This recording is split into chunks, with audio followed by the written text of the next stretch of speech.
دكتور ميشيل، ألف مبروك على نجاح الدورة الثامنة.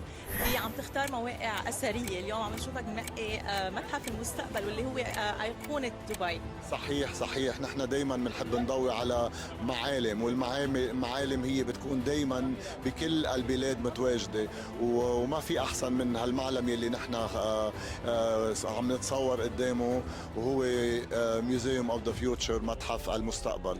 اليوم عم تجمع بين نزار قباني تكريم، دايما بيكون عندكم كمان تم، يعني دايما في عندكم رسالة معينة من المهرجان، ما انه بس تكريم، هو كمان تكريم للراحلين ممكن وأي أشخاص عندهم بصمة بهيدا المجال.